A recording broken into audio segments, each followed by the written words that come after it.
All right, we are now live on YouTube, so we'll go ahead and get this started. First and foremost, I want to thank everyone for coming out tonight to participate in this panel. This is actually the last panel that we will be having for the National Day of Racial Healing in the state of Arkansas. Here in Arkansas, we observe the National Day of Racial Healing the entire week, beginning the Tuesday after Martin Luther King Day and going through Sunday, which is tomorrow. This year, we had a total of 24 different events, all free and all dealing with some aspect of racial healing and racial justice. This being the culminating panel for this year's observance of the National Day of Racial Healing in the state of Arkansas. I find it to be, it's going to be very fruitful, very informative because we have some dynamic speakers. And I'm going to go ahead and bring our speakers on. Dr. Kirkpatrick, Dr. Burnham, Professor Boles, and Sean Wilson, you guys can come on and come to the stage. Push your button at the bottom that says webinar.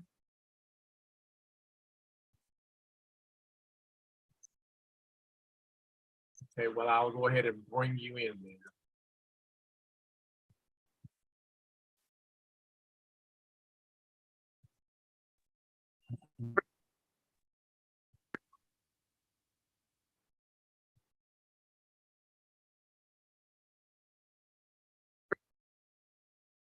Greetings. How's everybody doing tonight? Just fine. Wonderful. Good. All right.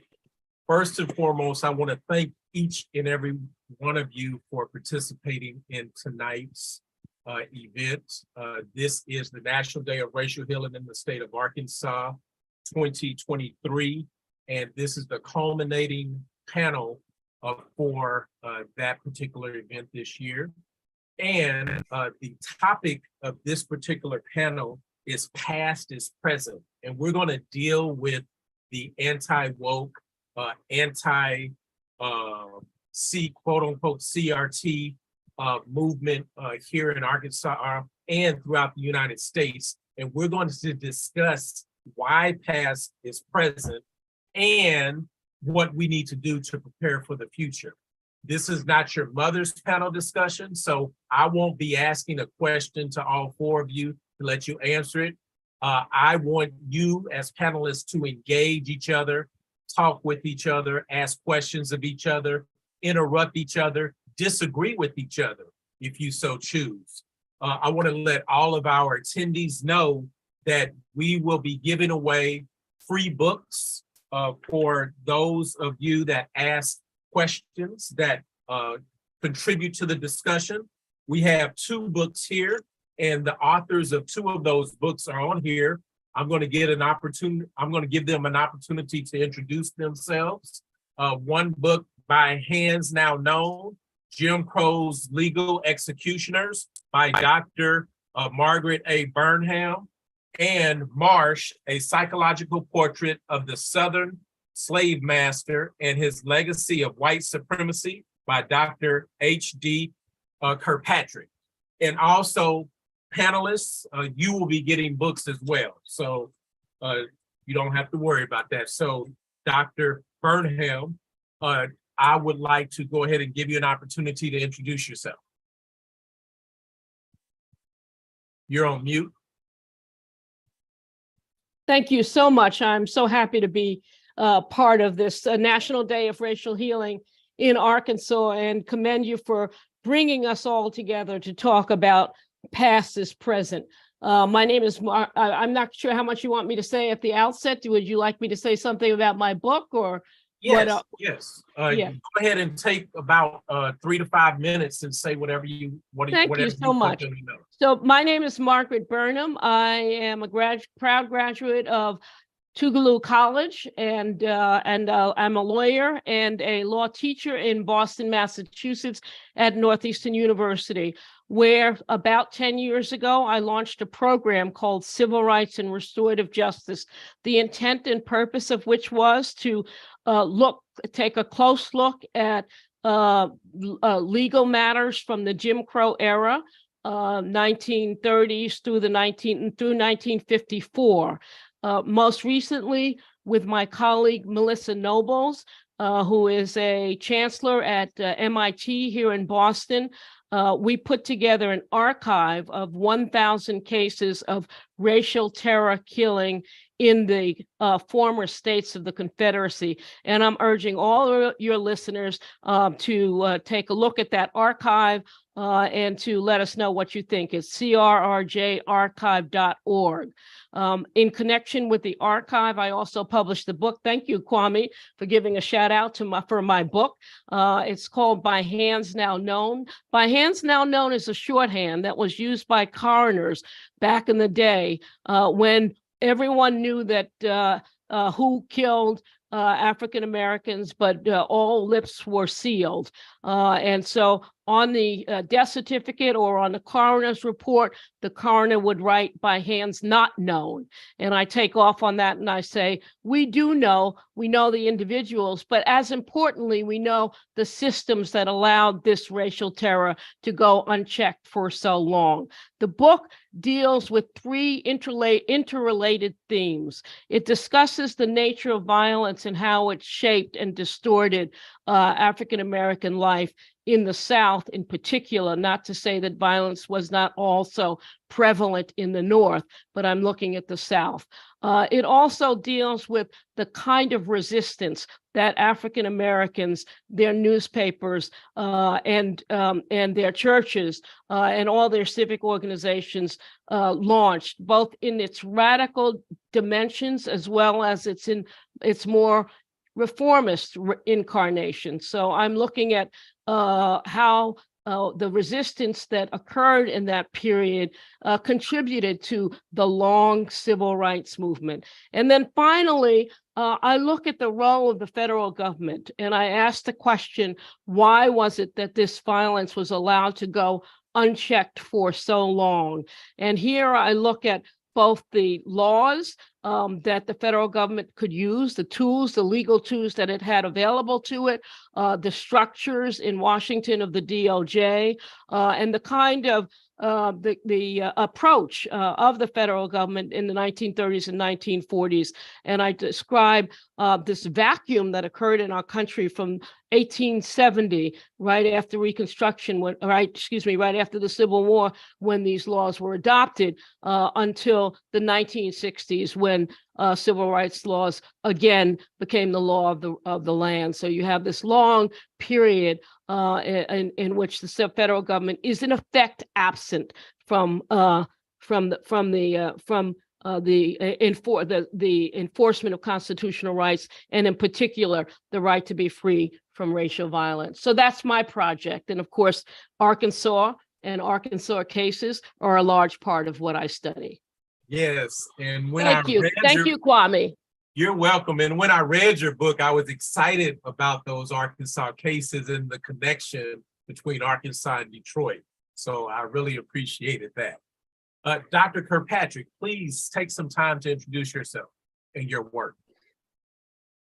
Well, thank you for having me. It's a pleasure to be part of this really amazing thing that you're doing. I'm in awe of what you're trying to do. Let's see, I was a forensic psychologist for 35 years.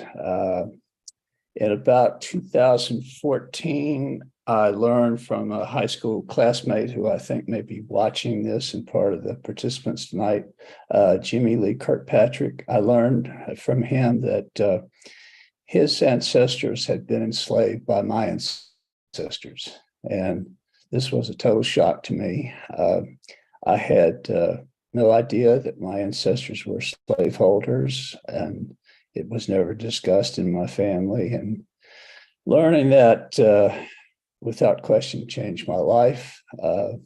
I decided to stop practicing psychology, and Jimmy and I developed a friendship, which has become a brother-brother relationship. Our families and we vacation together. It's become very special. And during the course of our research into our genealogy and our ancestral connection, I decided that I really wanted to know something psychologically about slaveholders. And the question I posed, which was analogous to a referral question that I would get ordinarily from a court or from an attorney, after being retained in a case, I would get a referral question. So I posed a referral question to myself, which was, how did people, slaveholders, justify to themselves that owning another human being was morally and ethically defensible? So I set out to answer that, and I've written a book entitled Marse, and that's it. It's a little shiny with the glare because of the cover, but it's my effort to try to answer that particular question. I wrote it pretty much during the pandemic, spending roughly 12 to 14 hours a day writing this book. I turned it in, and then January 6th happened, and I called my publisher up and I said, a lot going on out here. Can I write an epilogue? And he said, sure. So I wrote a long epilogue encompassing the events of January 6th into the book. And the connection, what I call the through line, is white supremacy. And ironically, today I had a phone call with a reader, a guy who bought my book, and he managed to find me through my publisher, and he said, I love your book until I got to the epilogue. I said, tell me about that.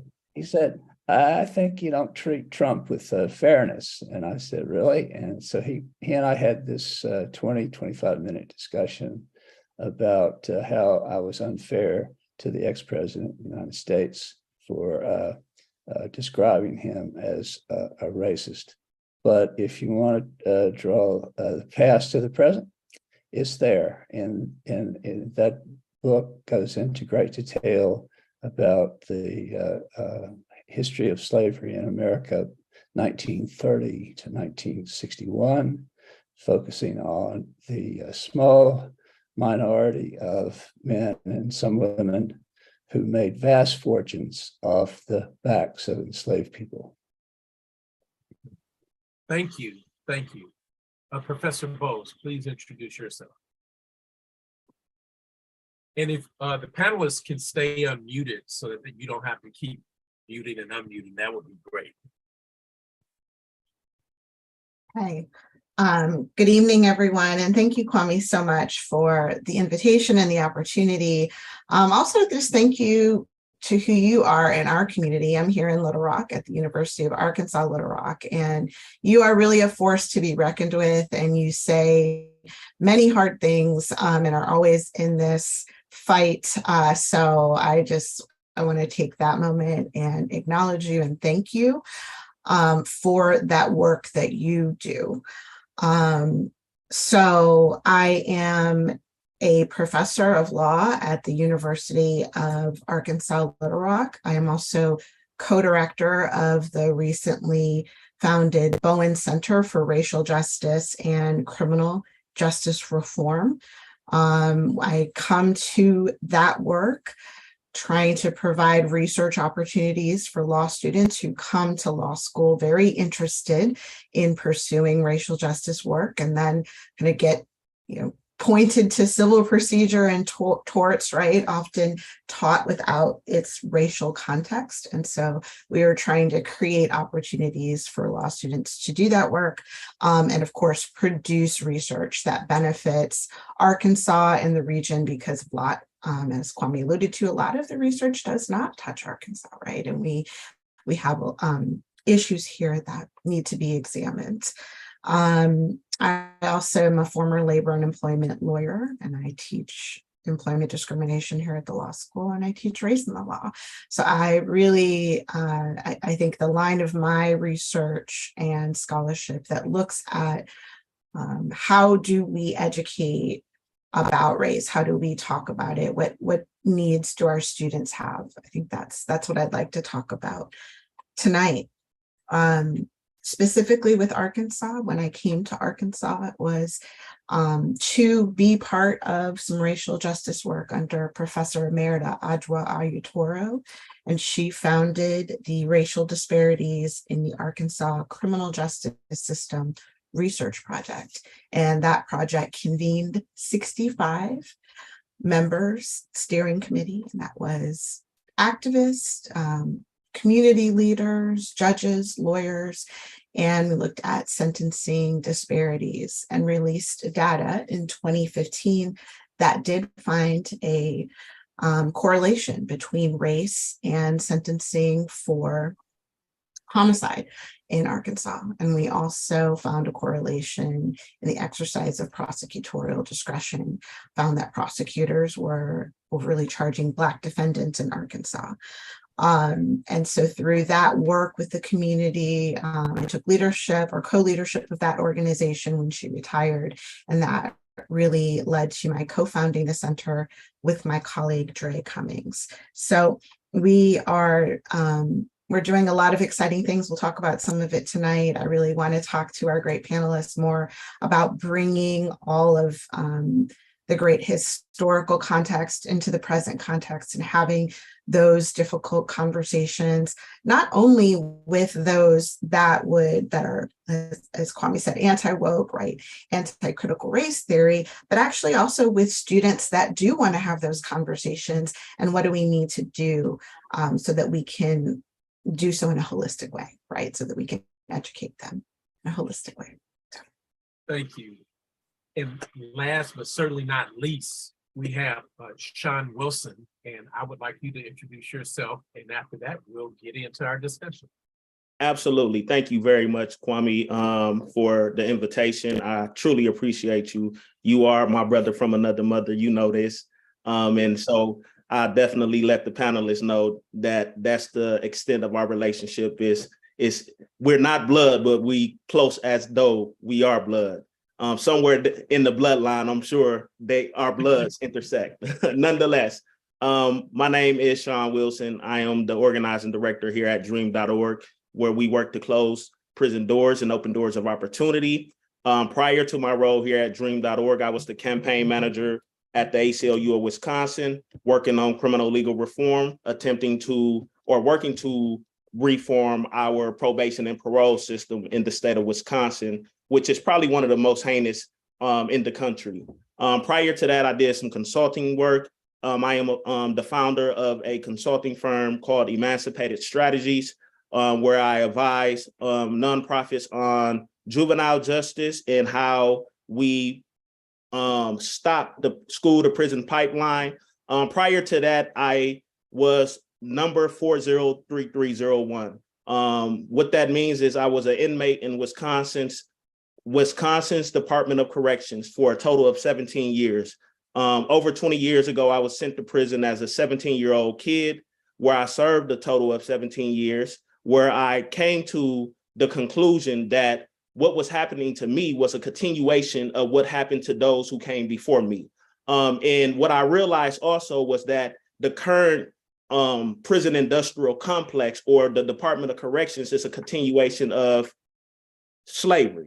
And so what we're dealing with is a modern day version, as you all know this. And so I made a commitment while I was in that cell that I turned into a classroom, that I was going to come home and first and foremost educate the people here in America what is actually happening behind the walls of these prison facilities, where their tax dollars are going to sustain these facilities, where our elected officials are coming into the community centers, the churches, and our homes, telling us a fib about why there is a need to be tough on crime. And so I came home with a commitment to disrupt this system. I came home with a commitment to change the narrative and ultimately heal, because that is what needs to happen, not only for individuals who are currently in prison, but also for individuals who are coming home from prison, and then ultimately American society as a whole. Oftentimes when we have not embraced that healing process, our response to violence, our response to societal ills is lock them up and throw away the key. But when we gain a greater understanding of what is happening in our society, our response will be different. And so everything that the professors have said, I am a manifestation of that research. I am a manifestation of that data. I am data with soul, as I often like to say, because I also go into the universities and I give talks to college students about the current criminal legal system. I'm a co-instructor at Marquette University in their education preparedness program, where we bring incarcerated individuals in proximity to college students so that they will understand that these are human beings who I am learning alongside of. These are individuals who have made a mistake and are being held responsible for their mistake. And I think that we need to have a system or a program like this throughout our country, so that our college students who are ultimately going to become judges, police officers, prosecutors, lawyers, etc., have a bird's eye lens of our criminal legal system so that they can be effective in their role. And I'll pause there, and I'm looking forward to the conversation that we're going to have. I appreciate that. Everybody take yourselves off of mute and take your gloves off, and let's get talking. I want to start first by asking, you said Jim Crow's legal executioners, Dr. Burnham. Can you speak on that, please? Yes, thank you, Kwami. And I'm additionally thrilled now that I've heard about all the work of all the other folks in this discussion, this non-panel.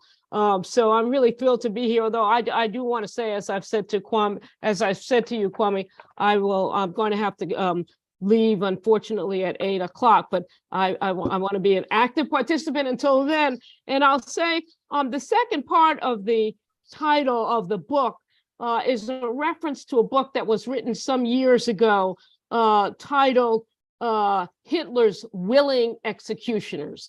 And again, it's a borrowing from that title, and it suggests that we need to look not just at those who pulled the trigger, but those who were adjacent and next to and surrounding and who formed the systems that sustained the atrocities that we're talking about here. And so here, in particular, I go back to my point earlier. I'm looking at, as a lawyer and a student of the law and the justice system, I'm looking at what it was about the legal system that allowed this to move forward, even though we were living in a moment and in a country which was fighting a war against fascism abroad. What was it that allowed this distorted vision that we could retain, completely authoritarian racist states at home while purporting to be engaged in a war for democracy abroad?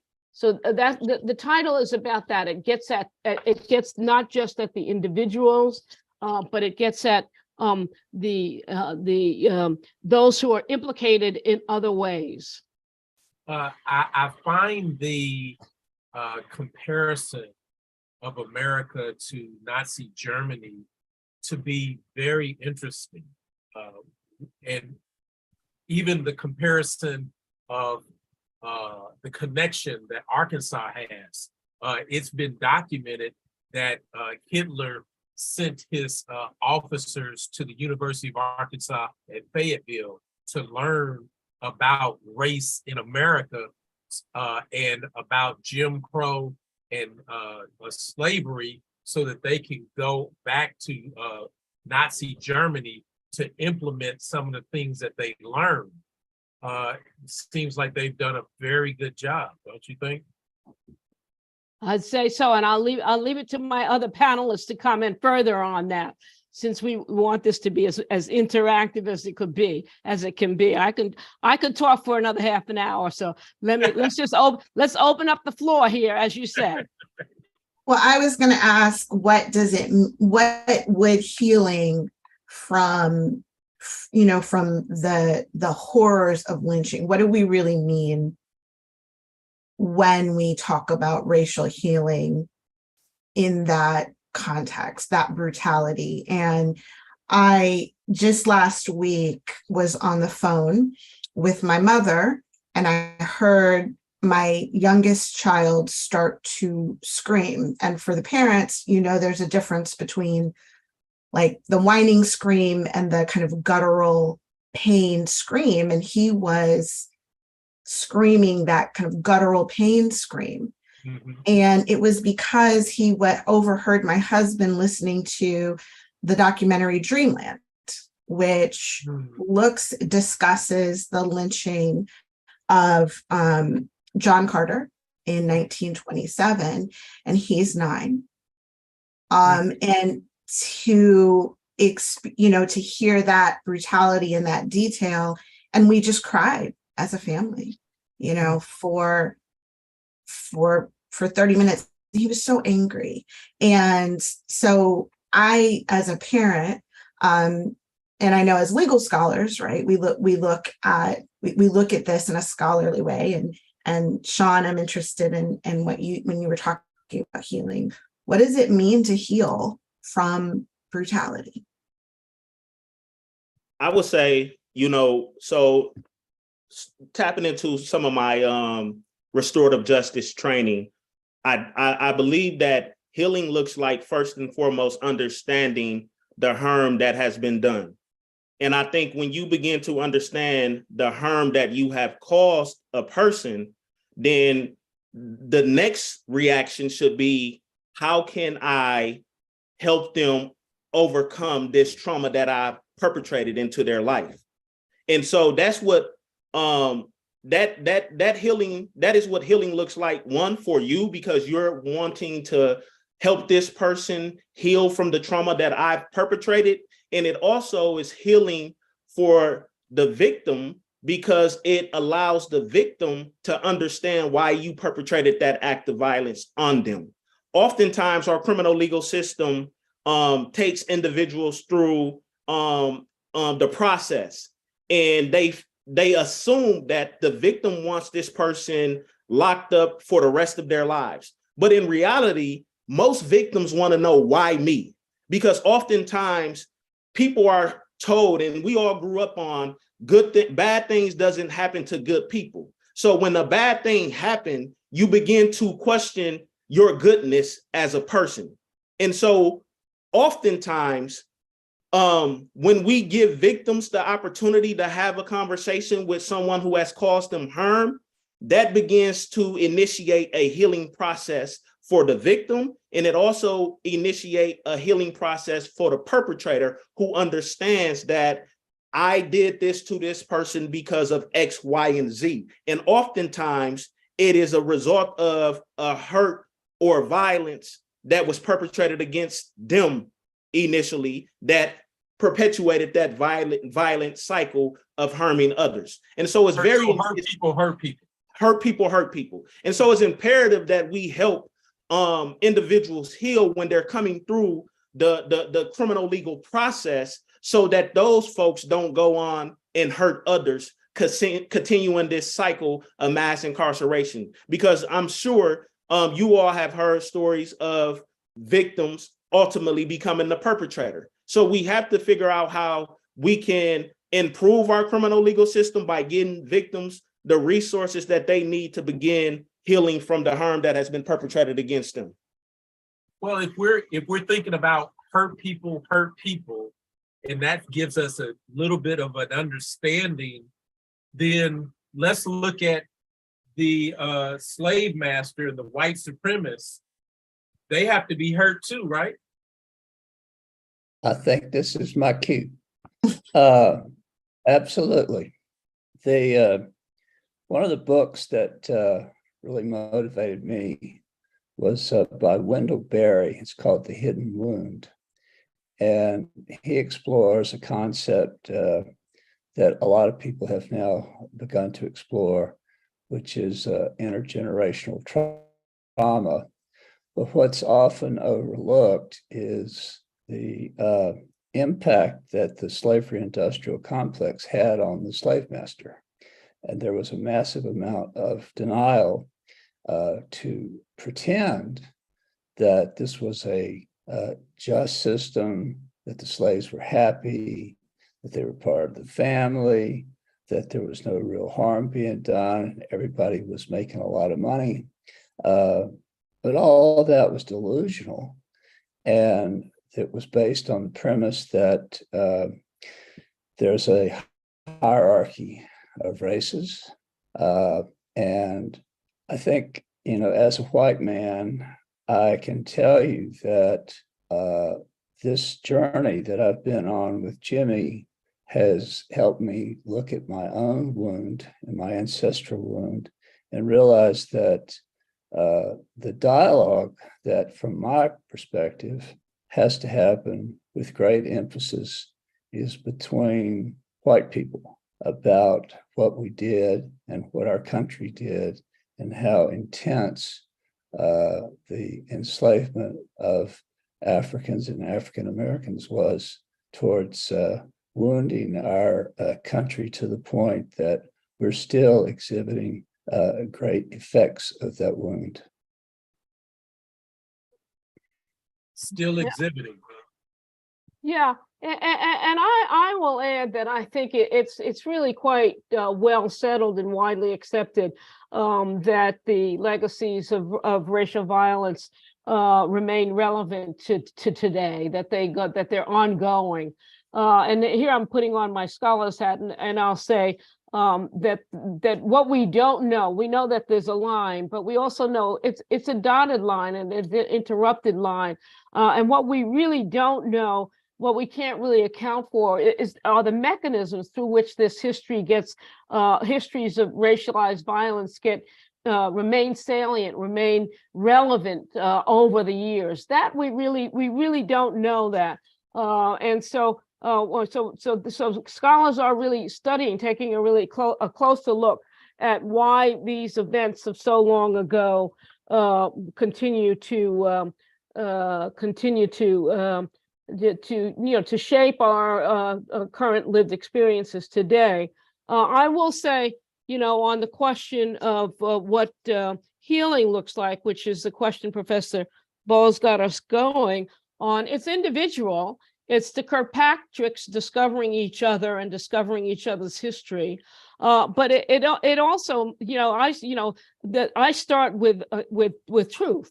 And, I'd say that there's basically 4 elements here. There's truth, there's accountability, and then there's redress and maybe reparations, right? But it all has to start with a full discovery, a complete and full discovery of what life actually was like during this period of time.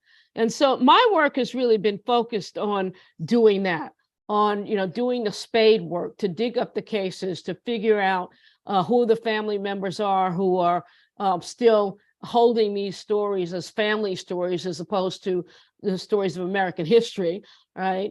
So certainly they are families, the stories, the Kirkpatricks, those stories belong to each one of those families, but they're also part of this larger understanding and larger picture of our country's history. And I think and this goes back to your original point, Kwami, which is about what we're teaching, what we're learning, and what we're teaching, and what we're not, and the fight against truth at this point.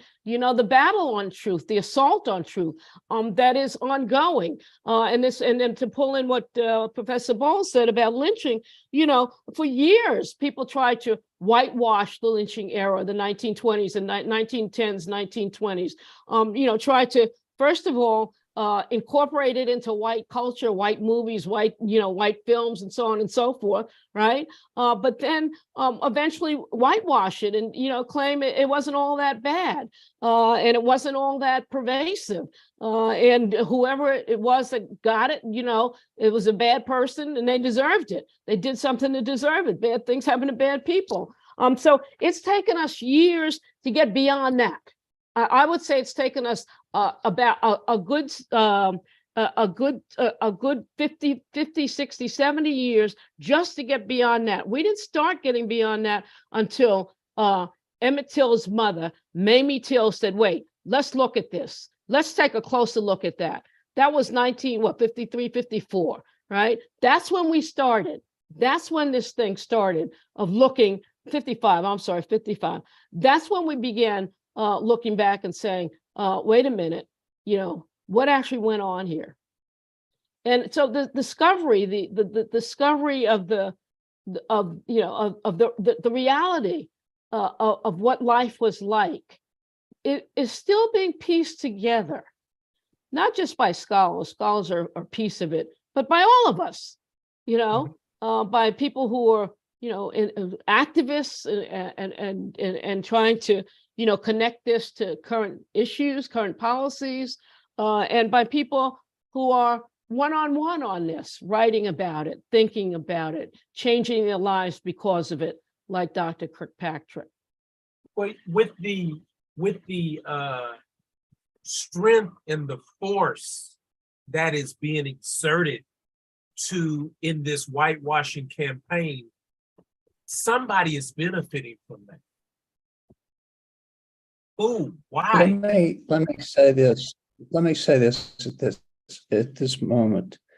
After I finished writing Marse and got it published, I decided to make my life even more miserable and started studying lynching.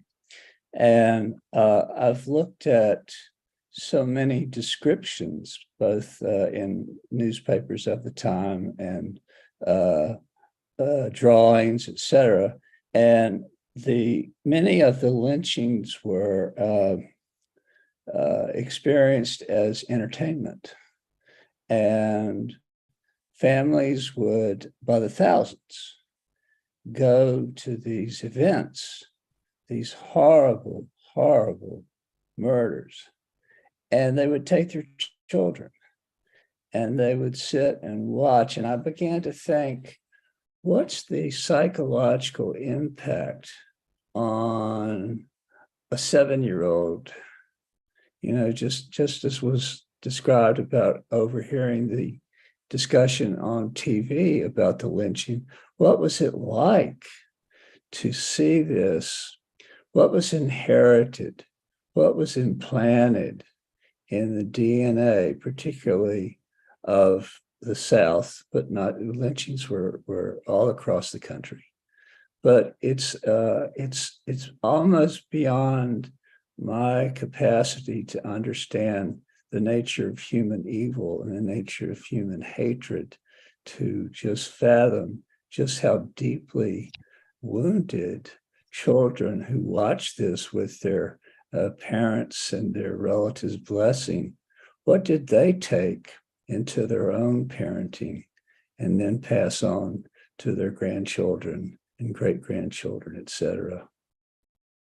And, I would add here, Kwami, on the question of who's benefiting, who benefits, what I would say, it's important, obviously, to think about this, the ways these events perpetuated white supremacy, the mark that they left on people. But, it's pretty straightforward who benefits. Those who think that a white future is dependent on foreclosing a Black future. Those are the people who benefit, the people who cannot imagine a shared, deracialized future for our country. The people who who look at, you know, who look at the demographics in the country and think that we are being replaced. Those are the people who benefit from the erasure, the whitewashing, the denial, the closing of the books, the burning of the books. That's what that's all about.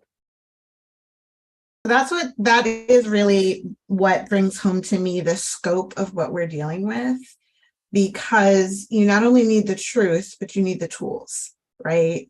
If we can't tell the truth, then we can't empower with tools. And so we're not telling the truth, and we are certainly not empowering. And again, I look at it from an educational perspective, our young people to have tools. And that's a huge disservice. And that's really what troubles me the most, because when I talk to my students, when we sit in race and law and we read the Virginia slave codes and we, you know, we look at the view of the framers, and you know, their tendency is to be a little simplistic and, you know, kind of these were bad people without understanding there were, you know, the psychologically what was going on, legal justifications, racial inferiority, right? All of the building blocks that kept slavery together.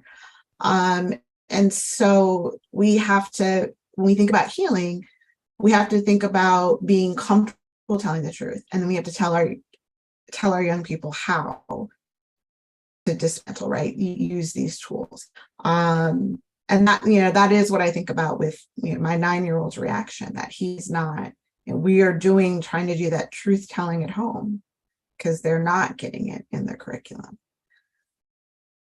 And I would just add, echoing everything that has just been said, you know, when I think about white supremacy, or when I think about the question of who benefits, the system benefits. And the system is that of white supremacy, which is predicated on the subjugation of Black people.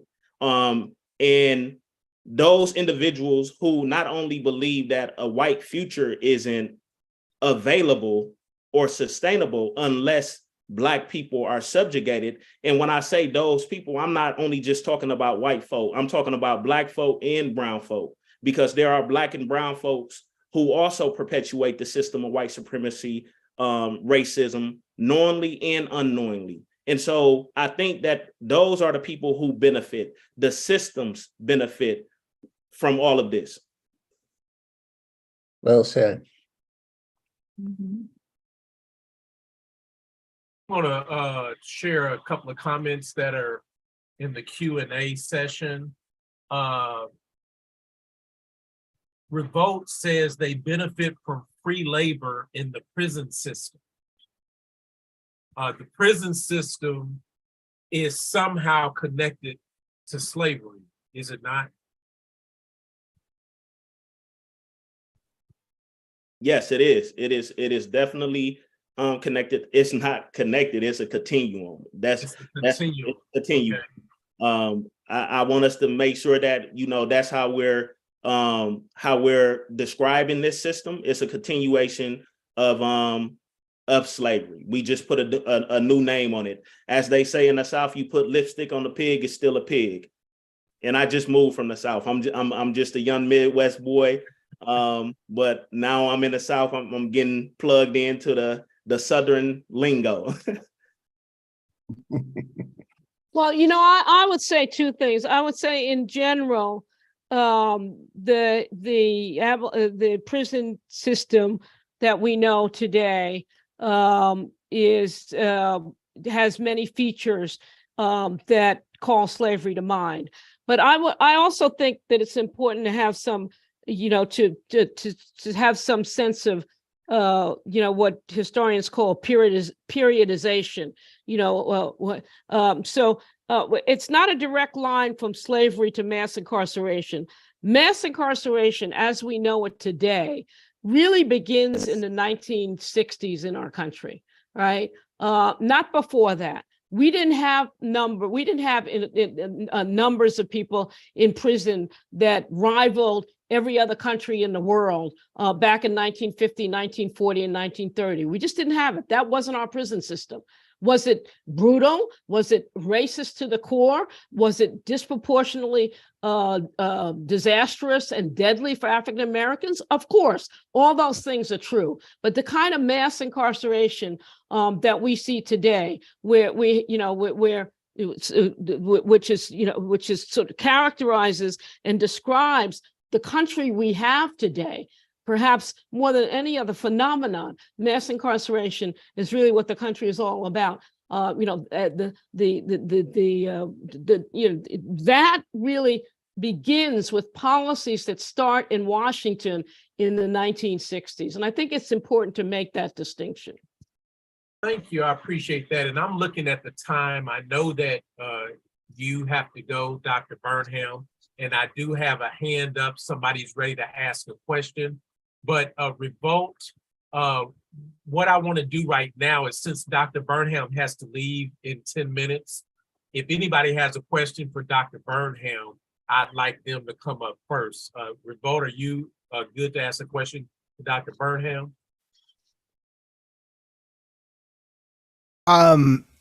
Specifically, I just want to say it's a real honor and privilege to be hearing in this space, and I'm learning so much. And I have other things to add and ask about, but I won't keep you. But I just want to say before you leave how much I just very much appreciate your words, your wisdom, your knowledge, even the knowledge drop you just made.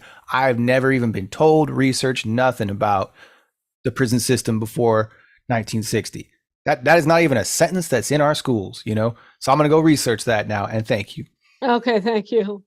All right, thank you, Revolt. And also, I want to give you an opportunity, Dr. Burnham, before you leave. Could you share with us one of the stories that you wrote about the connection between Arkansas and Detroit? Thank you so much. So now this is not. I want to share the story of Isidore Banks, because that's a story that everyone in Arkansas should know about. Isidore Banks is in the archive. This is a man from Marion, from Crittenden, out there in Crittenden County, Arkansas. He was found dead in 1954 on his own property. This is a man who was very, very wealthy. He was a World War I veteran. So he was not a young man when he was killed, a very prominent member of his community. He is responsible for bringing electricity to Marion in Arkansas. And he disappears really on June 5th, 1954, which is a few weeks after the Supreme Court decided Brown versus Board of Education. His body is discovered on his property. He's been shot, he's been burned and chained to a tree. His murder was never really solved. And the thinking is that he was killed, the speculation is that he was killed because he owned a great deal of land, which ended up outside of the hands of the African-American community after his death. So the thinking is that that's what caused his death. Now, and I'd urge everyone to get to know that name. Here's a man who worked for many, many years to improve life, not just in the African-American community, but more broadly out there in Crittenden County. There is a podcast, a bunch of journalists about 3 or 4 years ago traveled down to Arkansas and put together a podcast on Isidore Banks. And not only did they put together a podcast, but they put up signs all over Crittenden County, asking people if they knew anything about the Isidore Banks case. I don't know how successful they were in resolving that. Another case that we have in our archive that I think is really significant because it is related to the struggles that African-American soldiers went through is the case of Thomas Foster, who was killed in Little Rock in 1942. And Thomas Foster was a Army sergeant, and he was went down to Little Rock and was supervising some of the Black GIs who were in Little Rock just having a good time. And he was told by a local police officer that, he had no business trying to act as a police officer. He's a sergeant now, but he had no business asserting his authority over GIs in the streets of Little Rock. That was the job of the local police. One thing led to another, and Thomas Foster was killed right there on the streets of Little Rock. And I use him to say that our archive has lots of cases of soldiers some of whom from the local areas, and many of them traveling to the South for the first time, not knowing anything about Jim Crow mores and practices and rules and regs, and how lethal the crossing of those lines could actually be. And so I also recommend to our listeners a book that came out the same year as my book this past year, 2022, by a scholar by the name of Matthew Desmond. He's a professor of African American Studies at Dartmouth College, and he wrote a book called Half American, and it's about the trials and tribulations of African American soldiers at home and abroad. And before I leave, let me also recommend to our folks who are out there listening an article that appeared in the Washington Post this past Sunday in the Washington Post that tells the story of a soldier in France who was killed in France on a base in France. What the soldier tried to do was to buy some donuts from some white French women who were out there selling donuts to soldiers. He's in uniform, and he's confronted by a higher up in the Army who tells him, "You ain't got no business talking to them white women." One thing, another thing, that soldier is dead.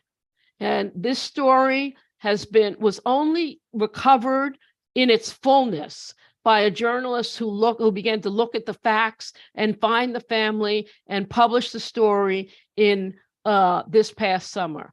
All of which is to say, this work is ongoing. Just the digging, there's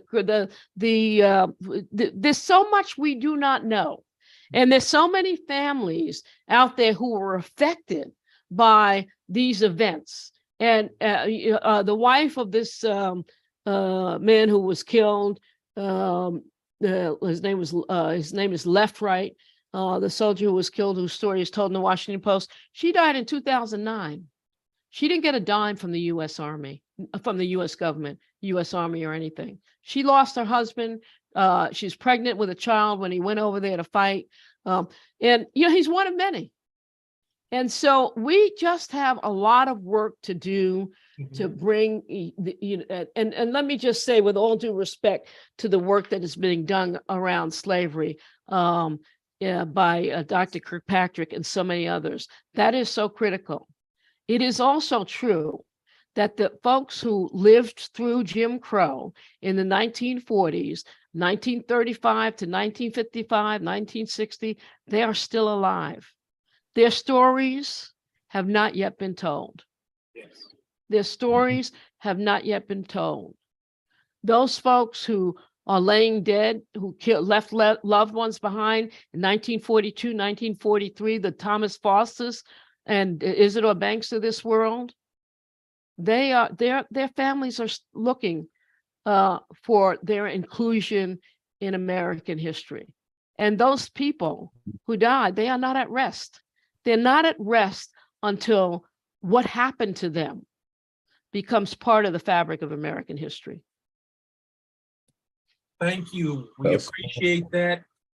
Your book, By Hands Now Known, everyone here on the panel and everyone that's watching will receive a copy of it, a free copy. So everybody needs to email me their mailing address, and I'll put my email in the chat. I know you have to go, Dr. Burnham, so we'll let you go and we'll continue our discussion. Thank you. I'm so grateful and so grateful to my fellow panelists, and just so proud and honored to have been a part of this on this very special day. Thank you for inviting me, Kwami. You're welcome. You're welcome. Revolt, you have your hand up. Go ahead. Thank you so much. I'm exploding with like questions and sharing and all sorts and just appreciation in this moment. And so, and also, first of all, just by the nuance in this conversation. Okay, Revolt, you keep fading in and out. Conversation of Mr. Sean Wilson about conversations with our perpetrators and how that and that nuance that's often missing.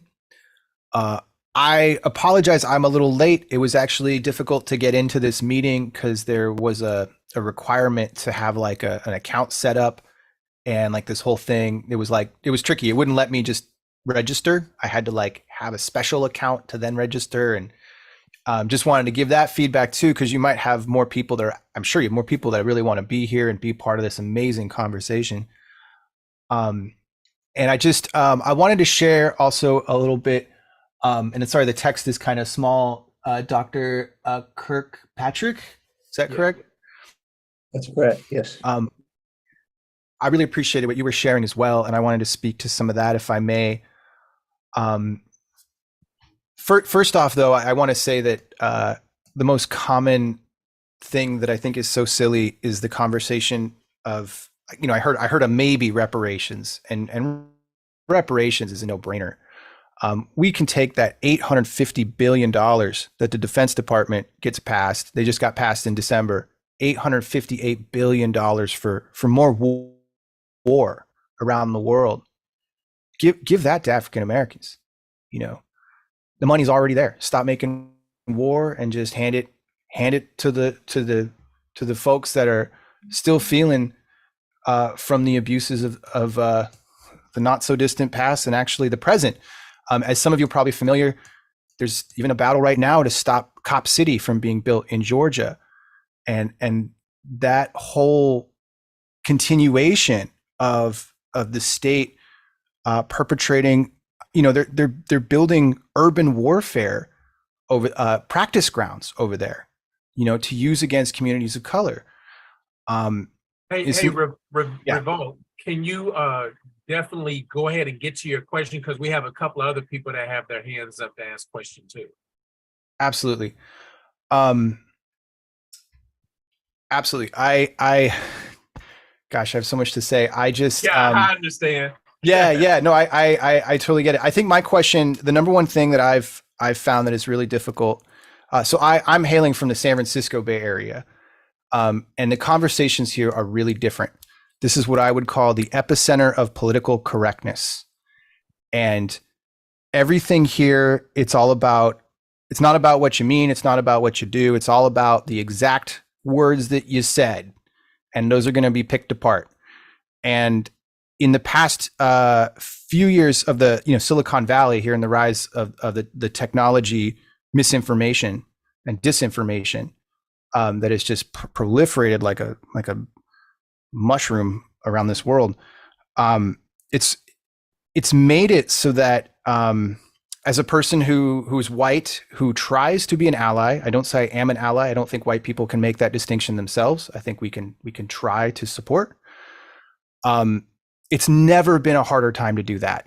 Like, it is brutally, brutally difficult to, in a way that it never was before, to be helpful in any way, like to be allowed to help even. There's a great talk by Dr. There's a great TED talk. Sorry, give me 1 second I don't want to screw up her name. By sorry, I'm just opening the thing.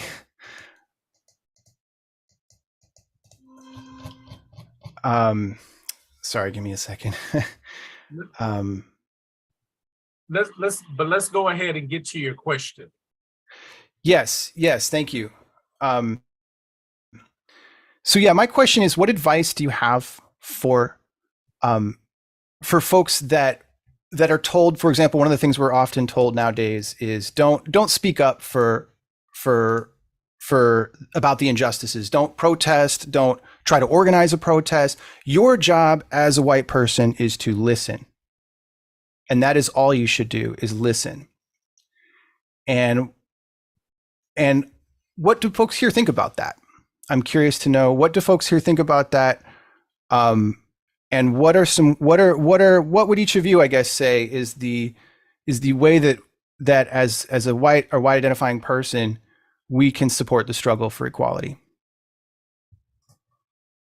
I think that's a really important question. Thank you for it. It's one that I walk with my students. I won't say I walk them through, I walk with them through every day, because these are very difficult issues and difficult conversations. One principle I think is really important is that of privilege. And if you are the one with privilege, race, gender, sexual orientation, sexual identity, then you do have a more nuanced role, right, of listening. But also you have an opportunity to speak, not for people, but with people, right? And so I try to listen to communities and then speak where I have the privilege when needed. I think it's incredibly useful for people with white privilege to ask and act on race, to invite people to the table, to signal that those voices are important. So I think I think you can do both at the same time. And I actually have been very disappointed when folks with race privilege step back and say, no, you go forward, because I've been forward all my life, right? I'm used to this fight. And so I think you should join in, but you have to listen to the community and be useful. So hopefully that's I see Sean nodding, so I'll defer to him. Come on, Sean. Absolutely. I would just add on to what the professor said. As you were speaking, Brian Stevenson quote about proximity comes to mind, where he speaks about how we have to get proximate to suffering in order to understand the nuanced experiences of those who are experiencing incarceration, who are experiencing police violence, who are experiencing incarceration, or whatever the case may be. You have to get proximate.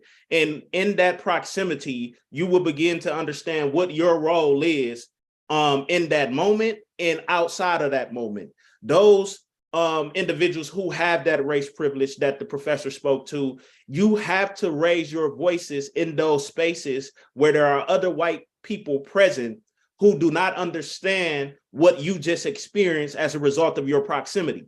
And so if we had more white people who are proximate to the suffering and the experiences of Black and brown people in this country, speaking up in those predominantly white spaces, I think that we will begin to move the needle of that privilege being leveraged to actually bring about change within those communities who are most impacted by these issues. One thing that I think about, and Dr. Kirkpatrick, you have to help me out with this. One thing that I think about is that those people who willingly took on the positions of enslaved people owners, because that's a property issue, slave catchers, slave runners, police officers that act like slave catchers, slave runners, judges that act like slave catchers, slave runners. There's some psychosis. There's some something going on in their head that disconnects them from the humanity of Black lives. What did your research as a forensic psychologist tell you about the psychology of the slave master that could help us move forward? Well, why don't you throw me a big question? Say that again? I say, why don't you throw me a big question? Oh, yeah. So a lot of my book is dedicated to an analysis of that particular psychosis. And I break it down in a number of places, but one of the most fundamental is the notion that slavery was ordained by God. And this was bought hook, line, and sinker by the South in particular, by the Christian ministers that were pro-slavery. And this perpetrated a perception that there was a God-ordained inequality. And that is something that still exists in our country today.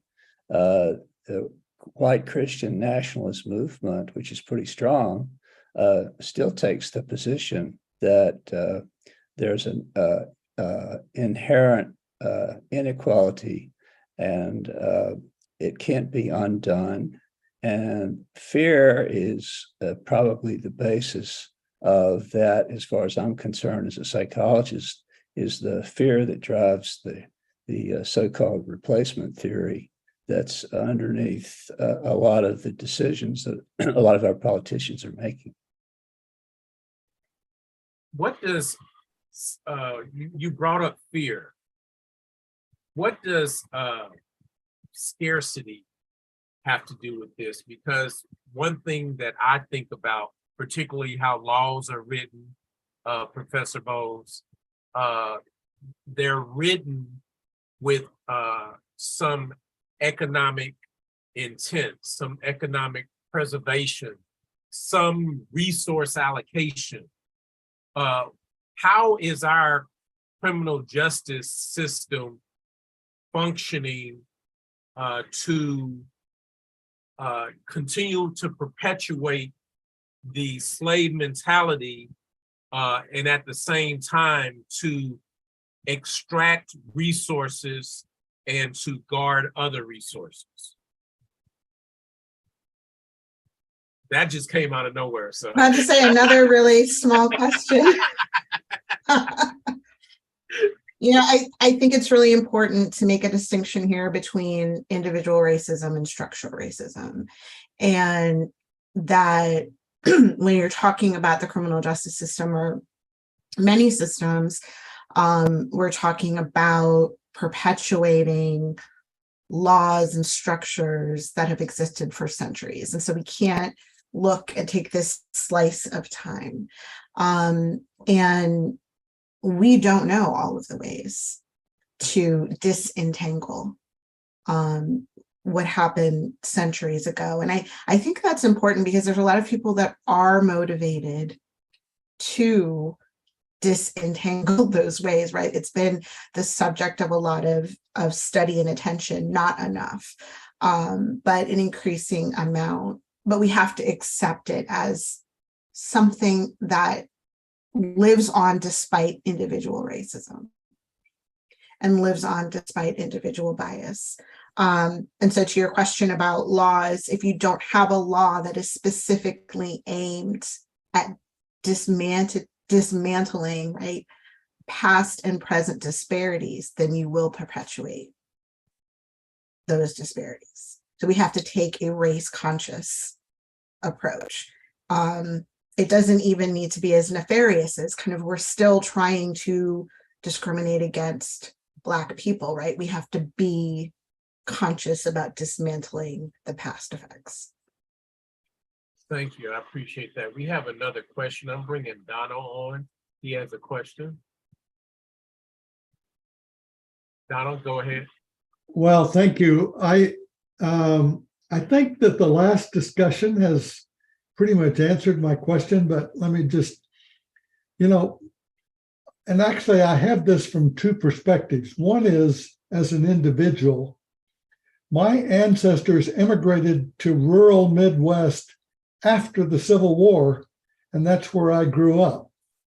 So relocating to Little Rock as a young adult was a real culture shock for me.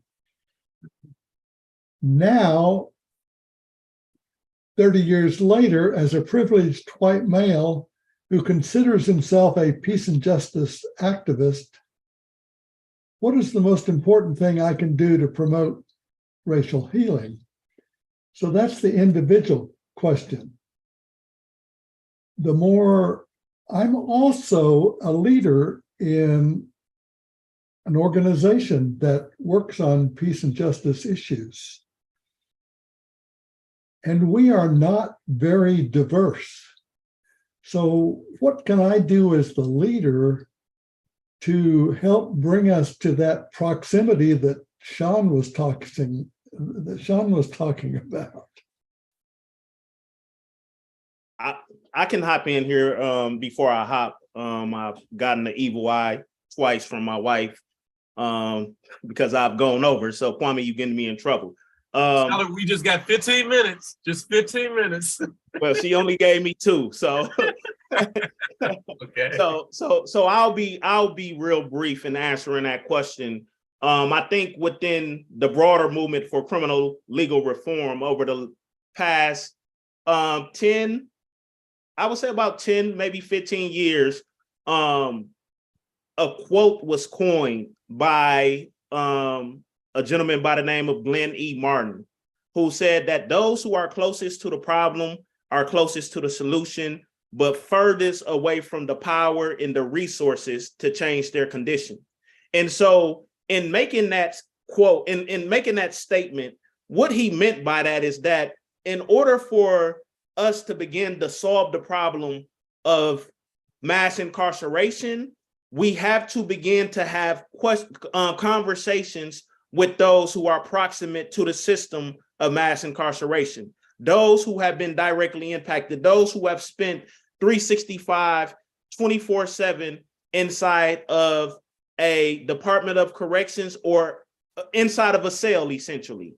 And so myself working for an organization that holds true to that statement of centering the voices and the leadership of directly impacted individuals because of their lived experience, which informs how we go about doing this work.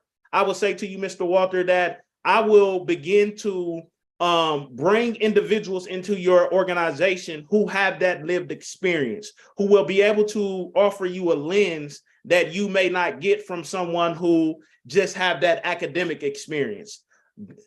Begin to engage those communities around the issues who are that you're working on that are proximate to those issues, and you will begin to you will begin to be enlightened on the world and on the experience that you only read about or hear about on the news, and you will get that direct lens from those individuals who have gone through that. So I would say, begin to bring those individuals into your organization, begin to attend events that are led and put on by these individuals, because they offer a lens that oftentimes is not presented in the universities. And that's why I'm so grateful to be able to go into the university and have conversations with college students as a result of my own personal lived experience, and not only share with them my story, but also share with them viable solutions on how we can solve the problem of mass incarceration in this country, because many of them, as I stated previously in my remarks, they are the next judges, the next lawyers and prosecutors and politicians of the future. And so when they are in these roles, they can recall and reflect back on the conversation that I, someone who spent 17 years in prison, had with them on how they can go about being an asset and a value add to the system of to the criminal legal system. And I'll pause right there. Thank you. I appreciate that. And I apologize to your wife. You can go ahead and get on off and go eat dinner. Listen, it's been an honor sharing space with you all. I definitely would love to keep in contact with my fellow panelists. Thank you for everything that you have shared tonight. And yeah, I'm honored and humbled to be able to share space with you all. And also thank you to our attendees for asking your questions. And please visit our website, dream.org, to learn about the work that we're doing. And look forward to, meeting you all in a city or state, that I may fly into. You can come on and come to Little Rock. Take care, Thank Sean. you. All right, Rebecca, I see your hand up, but before I bring you on, Dr. Kirkpatrick, is it okay to bring your brother in for a second so he can say hello? Absolutely. If we keep him out, he's not going to be happy. All right. Jimmy, how are you doing? I'm doing well. Thank you. Tell me about that first conversation that you and Dr. Kirkpatrick had. Well, first, I'm just been so enlightened by your panel and your efforts, Kwami. Just new to meet you. And again, thank you.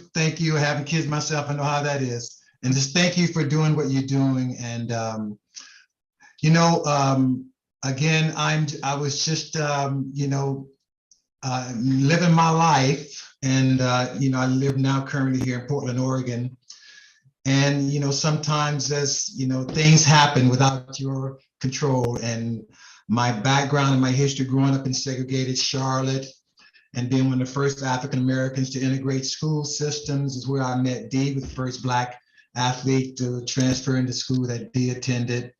We went 50 years, and due to another similar discrimination incident having to do with me and participating in a Shrine Bowl game in 1965, Dee went on, we went different directions. Dee went on to Harvard. I went to Purdue University and moved out.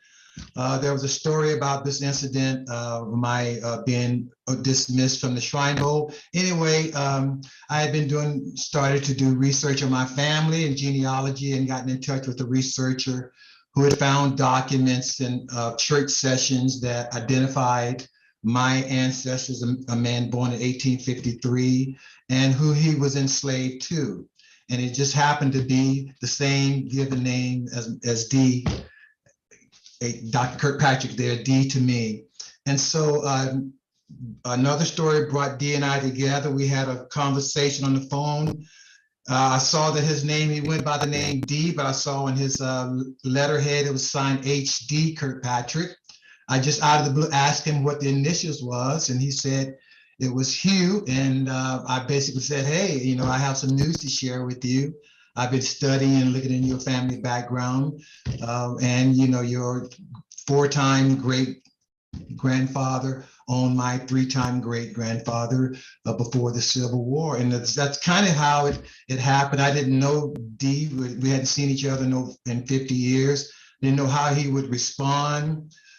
He was shocked. He actually wrote an essay to get into Harvard about my situation in high school, that he still had the letter. So we were going through this amazing catch up. And since this time, I came back to Charlotte. We have renewed our acquaintances, and we were both very interested in our story, and has done research and continue this journey. And we've spoken at different venues about our story. And again, hoping that, here's a white man and a Black man with this common ancestral connection. And as a result of that, we've learned so much about each other, about our history, about slavery in Mecklenburg County. And I've learned so much about my own slave and my own family's past that I would have never known about, which has given me strength had I not taken this journey. So I'm very honored to be friends and brothers with Dee now. And you can obviously tell your audience what kind of person he is. He's curious, intelligent, and he does not pull punches. And if he talks about so many things in this book, even the woman's involvement in slavery and the church's involvement. And he's done just incredible research. So that's kind of how it happened. I get back to Charlotte. I still have lots of family there. Dee attends our family reunions, and it's just been we've gotten involved with a lot of the historical societies in the area, and so it's changed our lives, obviously, and I'm very grateful it has allowed me to meet folks like yourself and see other people that are doing this work that you folks are doing around criminal justice. It certainly ties into the things that I'm learning and the growth that I'm again, my travels on this journey as well. So I'm grateful for the academic piece of this and Professor Boles and people, your colleagues, that are really getting down and from a psychological perspective, I can ask Dee these similar questions. So it gives me a clearer understanding of my own personal journey. So thank you again for your work, and that's kind of what I have to say. Thank you. Thank you, Jimmy. I really appreciate that. But now, Jimmy just mentioned something that I would love to jump into. Here in Arkansas, we just had a gubernatorial election. And in that gubernatorial election, Sarah Huckabee Sanders became the governor of Arkansas over an extremely well-qualified Black man. And when my wife Clarice and I talk about that, we talk about how there is a through line from today present all the way back to slavery, where white women and their complicity actually propped it up. I don't use the term white supremacy. I use the term white priority complex because I don't believe white people are supreme. So Jimmy just mentioned women and their involvement in this complexity that you wrote about, Dr. Kirkpatrick. Can you speak on that? And Professor Boles, I got to hear what you got to say about this as well. Well, I'll try to be brief. My mentor and primary enthusiast about my writing this book, Dr. Glenda Gilmore, who was a chair of African American Studies at Yale.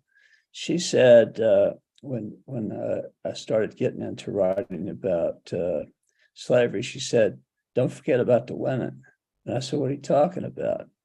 And long story short, it led me into research that showed that there was a substantial, probably 10% of elite slaveholders who were female, and they were surprisingly cruel towards their enslaved people, sometimes much more than their husbands or overseers. That was a very surprising finding, but that's a pretty well-established fact in the historiography of slavery. So I've got a chapter devoted to that called A Surprising Sketch of Female Slaveholders that offers some hypotheses about their particular brand of cruelty, because it's rather shocking, actually.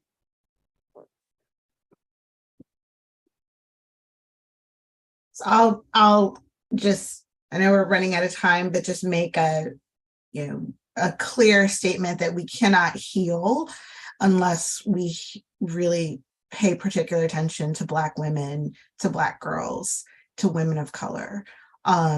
We are under-researched, under-resourced, and it is something that I definitely want to bring to our center. But we are, even if you look at the carceral state research on the effect on Black women is relatively scant. And so I just, from an empowerment perspective, the conversation about race has got to be intersectional. it has, and it has to include women and girls. Thank you. Thank you. And looking at our time, we are out of time. So I want to give each of you an opportunity to make a closing statement. And then I'm going to make an announcement about these books that we're giving away and about our big event tomorrow at the Arkansas State Capitol. Who would like to go first? I'll just say thank you so much for inviting me. Thank you to your listeners for being with us. And these are conversations that we need to have as often as we can, as lovingly as we can. So thanks so much for inviting me to be in this space. And thank you for accepting that invite. Yeah, I echo that sentiment. I appreciate this. I'm very honored to be part of this, and I appreciate it very much. And again, I am very admiring of the work, Kwami, that you and others are doing in Arkansas. Keep on keeping on. Thank you, I will. And I just want to let everyone know that everyone on this Zoom call will receive a free copy of both of these books. So I need you to send me an email with your address, with your mailing address. Send it to apjmm2019@gmail.com. That's apjmm2019@gmail.com. And your books will be shipped out on Monday because I will be too busy this weekend to ship them out. So get those emails to me before midnight on Saturday so that I can get them shipped out. Thank everyone for participating. Like I said, this is the culminating panel discussion for the National Day of Racial Healing in the state of Arkansas. We have a big event tomorrow, Saturday morning at the Arkansas State Capitol, and it will be Civic Saturday. So if you are in Arkansas and you're available, please stop by the state capitol tomorrow morning from 11 a.m. to 1 p.m. where we will have our inaugural Civic Saturday gathering, where we will have a celebration of civic engagement as it relates to racial healing. So if you're not able to be here, the event will be aired live on the APJMM YouTube page. So definitely check us out on YouTube. And that's 11 a.m. to 1 p.m. Central Standard Time, because I know there are people in at least 3 different area time zones that are on this call right now. Thank you, Professor Boles. Thank you, Dr. Kirkpatrick. We'll stay in touch. Professor Boles, you want both of these, right? You don't have either of these, right? So I'll hand deliver these to your office over at the law school, because I did put in my application and I need a letter of recommendation. So I'll trade these books. Well, Kwami, I have a quick question. Please go ahead. What's happened tonight? Has it been filmed and will it be shown? Will it be available? This particular video will be available in 2 hours. Okay. And I will send all the panelists and all of the attendees an email with the link to this YouTube video. Thank you very much. All right. Everyone have a blessed night, and it is done.